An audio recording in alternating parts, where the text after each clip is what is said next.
Morning class. Welcome है आपका Gurukul institute of IT and management के अंदर। तो आइए हम एज टॉपिक का पार्ट 4 पढ़ते हैं। ठीक है, देखते हैं और किस तरीके के क्वेश्चंस आते हैं। तो फर्स्ट क्वेश्चन है हमारा यहाँ पे जो लिखा हुआ है कि एक पिता ने अपने पुत्र से कहा, तुम्हारे जन्म के समय मेरी आयु तुम्हारी वर्तमान आयु के समान थी।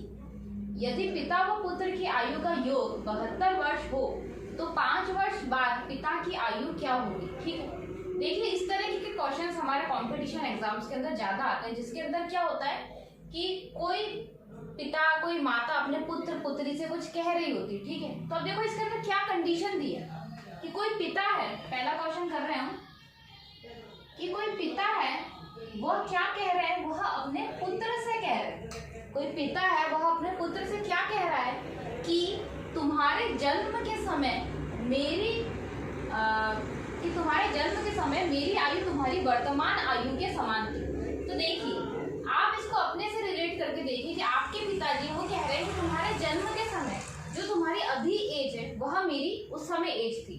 तो माना कि पुत्र 20 साल का है, अगर अपन एक एग्जांपल लें कि सपोज पुत्र 20 साल का है, ठीक है, तो इसके पापा क्या कह रहे हैं, इसके पापा ये कह रहे हैं कि बेटा जितने साल के तुम हो इतने साल का तो मैं तुम्हारे जन्म के समय में था। मतलब कि इसका पिता जब 20 साल का था तब इसका पुत्र जन्म हुआ था।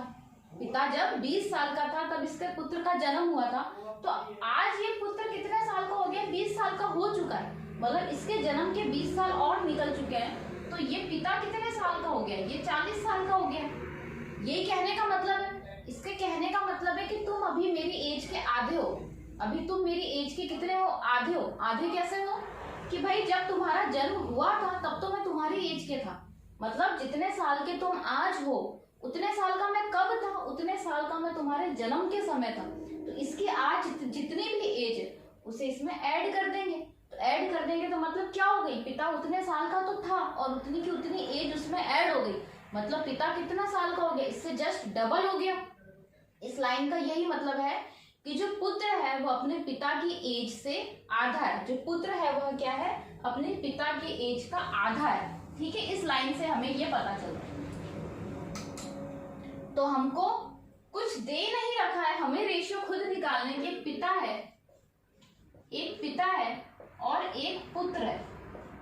एक पिता है और एक पुत्र है। तो पिता क्या कह रहा है अपने पुत्र से, बेटा जब तुम्हारा जन्म हुआ था तब मैं तुम्हारी एज का था। मतलब आज तुम जिस एज के हो उस एज का मैं तब था जब तुम्हारा जन्म हुआ था।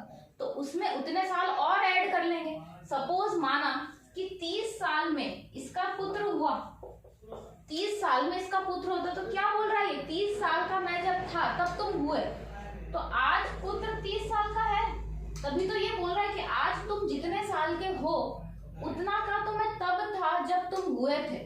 मतलब जब तुम्हारा जन्म हुआ था तो मैं तुम्हारी वर्तमान एज के बराबर था। तो आज पिता कितने साल का होगा, इसमें 30 और जुड़ जाएंगे, मतलब 60 साल का होगा। तो इससे हमें दिख रहा है कि जो पुत्र है वो अपने पिता का आधे साल का है। ठीक है, तो हमें इससे क्या पता चल रहा है कि जो पिता है वो अपने पुत्र के एज का दुगना है। मतलब इसका रेशियो हम 2 मान सकते हैं और इसका रेशियो हम 1 मान सकते हैं। इसका रेशियो हम 2 मान सकते हैं। देखो हमने कहीं पे भी देखा, हमने कोई भी एग्जांपल से देखा, जब हमने 20 साल लेके देखा तो पिता की एज 40 साल हो रही थी जब ये 20 साल का हो रहा था। जब हमने 30 साल का लेके देखा तो पिता की एज 60 साल हो रही थी जब ये 30 साल का था। तो हमें ये पता चल रहा है कि ये तो भी डबल है, ये दोगुना है इसकी एज से। तो हम क्या करते हैं, इसके जो रेशियो है उसके अंदर भी क्या कर देंगे, इसे डबल कर देंगे। ठीक है, तो हमको एक रेशियो मिल गया है कि जो पिता है उसका तो रेशियो 2 मिल गया, पुत्र है उसका रेशियो 1 मिल गया। इस तरीके के सवालों को हमें ऐसे ही सोच के करना पड़ेगा कि कहना क्या चाह रहा है, इसमें रेशियो क्या निकल रहा है। ठीक है, आगे क्या बोला है, यदि पिता व पुत्र की आयु का योग 72 वर्ष है तो 5 वर्ष बाद पिता की आयु क्या होगी। ठीक है, हमें क्या निकालनी, पिता की आयु निकालनी। पिता की आयु निकालनी तो पहले तो हम वर्तमान निकालेंगे, फिर उसमें 5 साल और जोड़ देंगे तो उसके 5 साल बाद की आयु निकल जाएगी। तो पिता की वर्तमान आयु कैसे निकलेगी, इन दोनों की आयु का योग दे रखा है कि इन दोनों की आयु का योग 72 है और अनुपातों में इनका योग कितना है, 3 है। और पिता की जो आयु का अनुपात हमने देखा कि भाई पिताजी दुगने थे उसके पुत्र की एज से, इधर क्या लिख देंगे हम 2 लिख देंगे, ठीक है। तो अब ये काटेंगे तो कितनी बार जाएगा, 24 बार जाएगा। तो जो पिता की वर्तमान आयु जो आई वो कितनी आई हमारे पास, पिता की वर्तमान आयु आई 48 वर्ष। मगर पूछा क्या, यहीं पे सवाल हमारा खत्म नहीं हो गया। ये तो क्या है, वर्तमान आयु आई है, ये तो क्या है, अभी की आयु है, क्योंकि हमने अभी की आयु का अनुपात लिखा है। मगर क्या पूछा है, 5 साल बाद की आयु पूछी है। क्या पूछा है, 5 साल बाद पिता कितने साल का होगा, ठीक है। 5 साल बाद पिता की आयु क्या होगी, तो क्या होगी, मैं क्या करेंगे, इसके अंदर 5 और जोड़ देंगे। भाई हम जितने साल बाद का बोलते हैं उतने साल हम बड़े हो जाते हैं, हमारी आयु के हिसाब से हमारी एज है उतने साल बढ़ जाती है। तो पिता की वर्तमान आयु 48 साल है। अब इसके अंदर 5 और जोड़ देंगे तो कितनी आ जाएगी, यहाँ पे 53 वर्ष। यहाँ पे कितनी आ जाएगी, 53 वर्ष। देखो बाकी सब चीजें करनी आसान है, बस हमें ये निकालना पड़ता है, हमें ये सोचना पड़ता है कि जो कंडीशन दी है उसके अंदर हमारा अनुपात क्या बने, ठीक है। आगे बढ़ते हैं।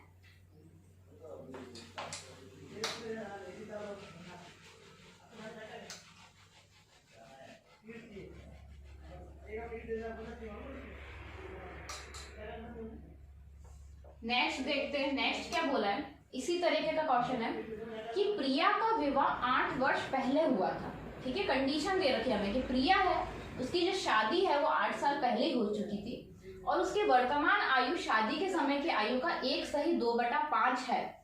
तो प्रिया की वर्तमान आयु हमें निकालनी है, ठीक है। अब देखो, अब इसके अंदर एक ही जना है, पहले क्या थे, 2 जने थे, पिता और पुत्र थे। अब इसके अंदर एक ही जना है, इसके अंदर सिर्फ प्रिया। तो क्या करेंगे, प्रिया की वर्तमान आयु और प्रिया की जो शादी की आयु उनके बीच में हम अनुपात निकालेंगे, ठीक है। क्या बोला है, प्रिया का जो विवाह है वो 8 वर्ष पहले हुआ था, ये कंडीशन दे रखी है। दूसरी कंडीशन क्या दे रखी है, जो प्रिया है उसकी वर्तमान आयु कितनी है, उसकी शादी के समय की आयु की 1/2/5। तो देखो प्रिया है, एक प्रिया लड़की है, प्रिया की वर्तमान आयु, वर्तमान और प्रिया की शादी के समय की, शादी के समय की आयु, इसके बीच का अनुपात देखेंगे, ठीक है। तो इसके बीच का अनुपात कैसे पता चलेगा, हमें डायरेक्टली तो पता नहीं चल जाएगा, निकालना पड़ेगा। बोला है कि जो प्रिया की वर्तमान आयु है वो किसके बराबर है, वो उसके शादी के समय की आयु के 1/2/5 के बराबर, 1/2/5 के बराबर। तो हम प्रिया की वर्तमान आयु को ऐसा लिख सकते हैं, मैं प्रिया कर दूं और शादी के समय को एस कर दूं। नहीं समझ में आएगा तो मैं हिंदी में लिख लेती हूँ इसको। तो वर्तमान कर देते हैं हम इसे, वर्तमान, प्रिया की वर्तमान आयु और प्रिया की शादी के समय की आयु। अब देखो जो 1/2/5 है, जो 1/2/5 है, इसे हमें हल करना है, इसे हमें हल करके नॉर्मल बटे में लाना है। तो क्या करते हैं, ये जो चीज है, ठीक है, ये जो चीज है ये तो गुणा होती है, ये मैं आपको बहुत पहले बोर्ड मास में पढ़ा चुकी हूँ कि ये जो चीज है ये तो क्या होती है, गुणा होती है। इसमें 5 का 1 से गुणा होगा, फिर जो आंसर आएगा उसके अंदर ये ऊपर वाला जो अंश है वो प्लस हो जाता है और फिर जो आंसर आता है उसमें बटे में ये 5 का 5 ही रहता है, ठीक है। देखो 5 एकम 5, उसमें 2 जुड़ेगा तो इधर कितना आ जाएगा हमारे पास, 7 आ जाएगा, ठीक है। इस तरीके से हम इसमें लिखते हैं। तो हमने जब इसको हल करा 1/2/5 को, तो हमारे यहाँ गुणा में क्या आ गया, हमारे पास आ गया 7/5 आ गया। अब इस तरीके का तो हम कर चुके हैं ना कि इसको कैसे रेशियो में बदलते हैं। जो पहला है उसे पहली वाली संख्या मिल जाती है और जो बाद में आता है उसे बाद वाली संख्या मिलती है। इसका अनुपात कैसे निकलेगा, वर्तमान आयु प्रिया की और प्रिया की शादी के समय की आयु, वर्तमान आयु प्रिया की और प्रिया की शादी के समय की आयु। इधर तो कितना हो गया 7 और इधर कितना हो गया, इधर हो गया 5, इधर तो कितना हो गया 7। मतलब ये मान लो कि प्रिया की जब 5 साल थी तब उसकी शादी हुई थी और आज वो 7 साल की होगी। ये सिर्फ एक एग्जांपल है, अनुपात के अकॉर्डिंग मैं आपको बता रही हूँ कि भाई प्रिया जब 5 की थी, 5 में किसी संख्या से गुणा करेंगे मतलब उतने साल की थी तब इसकी शादी हुई थी और आज ये 7 की हो चुकी है, ठीक है। तो हमारा अनुपात निकल चुका है। अब हमें प्रिया की जो है वो आयु निकालनी है, ठीक है। अब हमें क्या निकालनी है, प्रिया की आयु निकालनी है। अब देखो हमें जो सबसे पहली लाइन क्वेश्चन में दे रखी है उस पर जाना है फिर से कि प्रिया का विवाह कितने साल पहले हुआ था? 8 साल पहले हुआ था। प्रिया का विवाह कितने साल पहले हुआ था? 8 साल पहले हुआ था। तो हमें ये पता चल रहा है कि आज जो प्रिया की एज है, 8 साल पहले की उसकी एज थी, मतलब शादी कितने साल पहले हुई थी? 8 साल पहले हुई थी। ये पता चला हमें इस लाइन से। आज मैं बोलूं कि मेरा विवाह वो 8 साल पहले हुआ था, 8 साल पहले हुआ था, मतलब आज मैं 8 साल बड़ी हो गई हूँ उतनी एज से, तो मतलब उसका जो गैप है, उसका जो अंतर है, डिफरेंस है, 8 साल का हो गया जब मेरी शादी हुई, और आज की जो एज है उन दोनों का जो अंतर हो गया वो 8 साल का अंतर हो गया। तो इस लाइन से हमें उसमें क्या पता चल रहा है? अंतर पता चल रहा है। तो हम प्रिया की जो वर्तमान आयु है, प्रिया की वर्तमान आयु निकालनी है। कैसे निकालेंगे? इनका अंतर हमें दे रखा है कि भाई दोनों में तो वर्तमान आयु अभी कौन से साल में और कब उसकी शादी हुई थी, इन दोनों का जो अंतर है वो 8 साल का अंतर। तो 8 और अनुपातों पे ये अंतर कितने का है? 2 का अंतर है। और अभी जो अनुपात है, प्रिया का वर्तमान आयु निकालनी है हमें, तो अभी जो अनुपात है वो 7 का है वर्तमान का। अगर ये पूछी होती कि शादी के समय उसकी कितनी आयु थी, तो हम इधर 5 लिखते, तो ये कितना आ जाएगा? मतलब प्रिया जब 20 साल की थी तभी उसकी शादी हो गई थी, क्योंकि आज तो वो कितने साल की? आज वो 28 साल की। आज वो कितने साल की? आज वो 28 साल की। तो इसकी जो वर्तमान आयु है वो हमारी निकल चुकी है 28 साल। ठीक है, आगे बढ़ते हैं।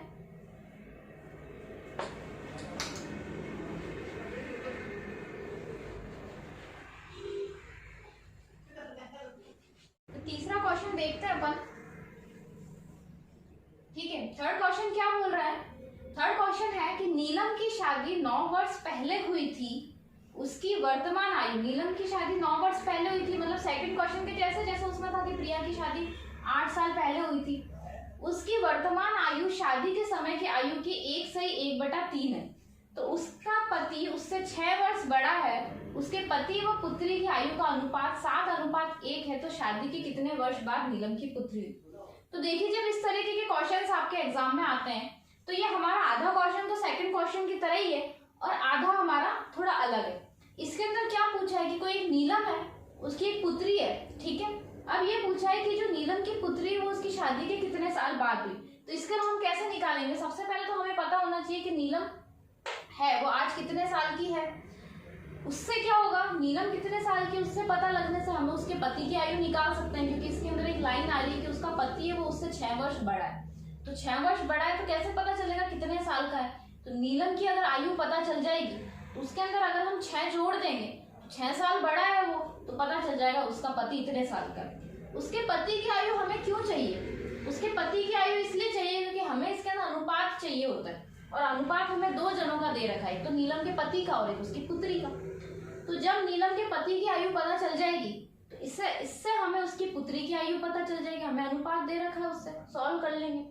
जब उसकी पुत्री की आयु पता चल जाएगी तो क्योंकि नीलम की शादी 9 वर्ष बाद हुई, पहले हुई है, 9 वर्ष पहले हुई है, और उसकी पुत्री कितने साल की है, तो हमें पता चल जाएगा कि भाई उनके एज के बीच में कितना गैप है, तो हमें ये पता चल जाएगा कितने साल बाद उसकी पुत्री हुई।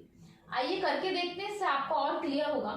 देखिए, जो नीलम की वर्तमान आयु है, वर्तमान आयु है, और उसकी जब शादी हुई थी, जब नीलम की शादी हुई थी, किसके बारे में बात कर रहे हैं हम लोग? नीलम के बारे में बात कर रहे हैं, ठीक है। तो शादी के समय उसकी एज कितनी थी? 1/1/3 का की इस तरीके के शब्द आते हैं तो हम गुणा का निशान लगा देते हैं, और इसे भी हमें हल करना आता है। इसको इससे मल्टीप्लाई करेंगे, इसको इससे प्लस करेंगे तो क्या आ जाएगा? 4/3, मतलब 4/3 आ जाएगा इसका। तो इसमें क्या आ जाएगा?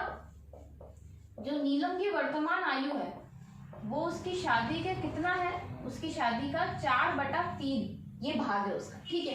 तो इस तरह में हम क्या करते हैं, इसमें हमको रेशियो निकालना है तो कैसे निकालते हैं? इसको तो पहले वाले को तो पहली संख्या मिल जाएगी, बाद वाले को बाद वाली संख्या मिल जाएगी। पहले वाले को क्या मिल जाएगा? पहली संख्या मिल जाएगी। बाद वाले को क्या मिल जाएगा? बाद की संख्या मिल जाएगी। तो जो वर्तमान आयु है, वर्तमान आयु है, और जो शादी हुई थी उसकी, तो उनकी आयु का जो हमारा अनुपात क्या मिल गया हमको? 4:3 मिल गया। भाई इसे तो आपको आता है ना हल करना, कि जो पहला शब्द है उसको क्या मिल जाएगा? पहली संख्या मिल जाएगी, जो बाद का शब्द है उसे बाद की संख्या मिल जाएगी, तो हमको अनुपात मिल गया। ये अनुपात हमने क्यों निकाला? क्योंकि हमको नीलम की आयु निकालनी है। नीलम की आयु क्यों निकालनी है? ताकि उसके पति की आयु पता चले। तो इससे क्या निकल जाएगी? हमारे नीलम की वर्तमान आयु निकल जाएगी, नीलम की वर्तमान आयु निकल जाएगी। तो नीलम की वर्तमान आयु कैसे निकलेगी? नीलम की वर्तमान आयु ऐसे निकलेगी कि नीलम की जो शादी थी वो 9 वर्ष पहले हुई थी, जो हमने सेकंड क्वेश्चन किया था उसी तरीके से। मतलब उसकी अभी की एज और उसकी शादी की एज के बीच में जो अंतर है वो 9 साल का अंतर है, 9 साल का अंतर। और अनुपातों में ये अंतर देखिए कितने का है, अनुपातों में अंतर 1 साल का। और उसकी वर्तमान एज के लिए उसके वर्तमान अनुपात लिख लेंगे, तो इससे क्या मिल जाएगा हमको, क्या मिल जाएगा इधर 36 वर्ष। 36 वर्ष तो क्या है, नीलम की आयु है। कितनी है? 36 वर्ष तो नीलम की आयु है। और नीलम के पति की आयु कितनी है? 36 के अंदर हम 6 साल जोड़ देंगे तो 42 वर्ष। 36 के अंदर हम 6 साल जोड़ देंगे तो 42 वर्ष कितने इसके पति की आयु, क्योंकि लाइन लिखी है कि जो उसका पति है वो उससे कितने साल बड़ा है, 6 साल बड़ा है। ठीक है, अब क्या है, नीलम का जो पति है और उसकी जो पुत्री है, नीलम का जो पति है वो उसकी पुत्री है, उनकी आयु का अनुपात दे रखा है हमें। कितना दे रखा है? 7:1 दे रखा है। तो 7:1 देने से हमें क्या मिल जाएगा? उसकी पुत्री की आयु मिल जाएगी। 7:1 दे रखा है तो हमें उसकी पुत्री की आयु मिल जाएगी। कितनी मिल जाएगी? पुत्री की आयु कैसे मिल जाएगी भाई? हमें उसके पति की आयु का अनुपात पता है, उसकी पति की आयु पता है, तो हमको जब ऐसे हमको सवाल दे रखे होते हैं, अनुपात पता हो, संख्या पता हो, तो हम अगला मतलब कि जो हमको जानना है वो निकाल सकते हैं। तो हमें पुत्री की आयु निकालनी है, पति की आयु पता है, पति की आयु का अनुपात पता है, जो पुत्री की आयु निकालनी है उसका अनुपात पता है, तो क्या करेंगे? निकल जाएगा, 6 बार जाएगा। तो कितने वर्ष है? उसकी पुत्री कितने साल की? अभी 6 साल की। उसकी पुत्री कितने साल की? 6 साल की। मतलब एक कोई लड़की है नीलम, उसकी बेटी अभी 6 साल की है और 9 साल पहले उसकी शादी हुई थी। कितने साल पहले शादी हुई थी? 9 साल पहले शादी हुई थी। तो जिसकी शादी 9 साल पहले हुई है और इसकी बेटी अभी 6 साल की है, तो ये अंतर हमें पता चल जाएगा। तो पता चल जाएगा भाई कितने साल बाद में उसकी बेटी हुई, मतलब कितने साल बाद उसकी पुत्री हुई। तो 9 साल पहले उसकी शादी हुई। कितने साल पहले शादी हुई? 9 साल पहले शादी हुई। पुत्री कितने साल की है? पुत्री 6 साल की। पुत्री कितने साल की? 6 साल की। तो उसकी शादी के 3 साल बाद उसको पुत्री हुई। 3 साल बाद क्या हुआ? उसको पुत्री हुई। इससे हमें ये पता चल, इससे क्या पता चल गया? ये पता चल गया। देखिए फिर से देखेंगे हम, हमें क्या दे रखा है, कोई नीलम है, उसका वर्तमान आयु और उसकी जो शादी है हुई थी उनके बीच का जो हमें एज जो डिफरेंस मतलब के सालों का अंतर दे रखा है कि 9 साल पहले उसकी शादी हुई थी। और उनकी जो वर्तमान आयु और शादी की जो एज है मतलब उनका भी हमें दे रखा है, एक कंडीशन दे रखी है कि जिसकी शादी हुई थी उसकी वर्तमान एज की 1 से 1/3 है। तो उससे हमने क्या करा? नीलम की एज निकाल ली। यहाँ पे हमने नीलम की एज क्यों निकालनी जरूरी थी? ताकि उसके पति की एज हमें पता चल जाए। पति की एज निकालने की जरूरी थी क्योंकि ये जो अनुपात है हमें, ये जो अनुपात दे रखा है हमें, वो पति और पुत्री का ही दे रखा है। हमें नीलम और पुत्री का दिया होता तो उसके पति की एज निकालनी हमारे लिए जरूरी नहीं रहती। ठीक है, तो हमने क्या करा? नीलम की एज निकाल ली। नीलम की एज निकालने के बाद उसके पति की एज निकाल ली। जैसे हमको पति की एज मिल गई तो जो हमारे पास अनुपात दे रखा था उसके पति और उसकी पुत्री का, उससे हमें उसकी पुत्री की हमको एज यहाँ पे पता चल गई। अब आप खुद ही सोचिए, किसी की शादी 9 साल पहले हुई है और उसकी 6 साल की बच्ची है, तो उसकी कितने साल बाद उसकी बच्ची हुई होगी? तो 3 साल बाद ही उसकी बच्ची हुई, क्योंकि 6 साल की तो बच्ची खुद हो ही चुकी है। कोई 9 साल पहले शादी हुई तो 9 साल के बाद आज वो औरत है, वो लड़की है, 9 साल आगे बढ़ी, 9 साल आगे बढ़ी है और उसकी 6 साल की खुद बेटी है, इतनी बड़ी बेटी है उसकी 6 साल की, तो कितने साल बाद उसकी बच्ची हुई होगी? तो 3 साल बाद बच्ची हुई होगी। ठीक है, तो इस तरीके के और क्वेश्चन हम देखेंगे नेक्स्ट वीडियो के अंदर, और किस तरीके से एज से रिलेटेड हमारे क्वेश्चन हमारे एग्जाम के अंदर आते हैं। आज की वीडियो के लिए थैंक यू वेरी मच।